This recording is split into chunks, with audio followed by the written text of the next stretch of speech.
Why did you create that place? I created Neverland as a home for myself and my children, and it was created simply. It was almost it was done subconsciously. Like I said earlier, where can I go? I mean, it's hard.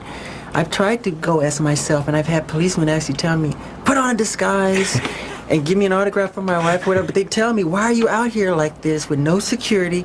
So, and there's like fans everywhere, so I can't do it. I do it sometime, but it's very difficult. But you owned Neverland before you had the kids. Was it for you or the exotic animals? Were they for Michael Jackson, the child? Oh, for me. Yeah. And for sharing with others. Spirit.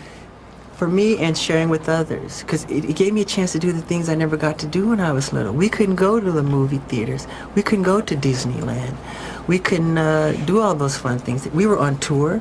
We were working hard, and we enjoyed it. We did enjoy it, but this allowed me to have a place behind the gates where the entire world, everything that I love is there, You create, like Barry, this imaginary or imaginative world. Do you ever outgrow something like that, Michael? Do you ever, think, oh, this is silly to have the llamas and the little choo-choo train and the rides? It's calling God silly if you do that. Tell me. Because God made all things great and small. So that would be wrong. When other men have their Ferraris, or they have their little, if it's an airplane or a helicopter or whatever wherever they find their bliss. And my bliss is in giving and sharing and having simple, innocent fun. Your homes, for all the grandeur of Neverland, your home is quite modest.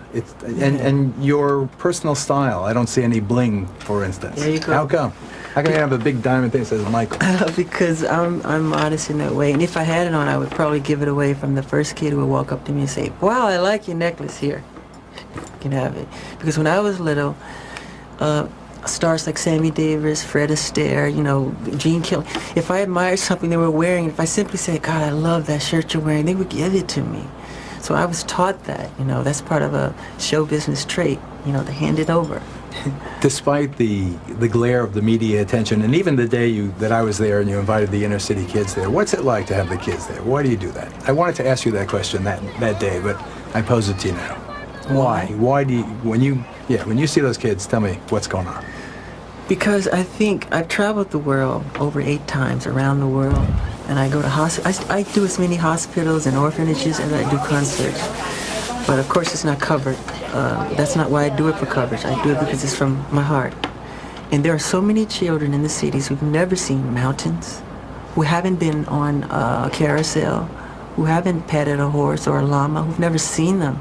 So if I can open my gates, and those gates open, and that bliss, an explosion of screaming and laughter from the children, and they run past the bridge, they run on the rides, I say, thank you, God. I feel I won God's smile of approval, because I'm doing something that brings joy and happiness to other people.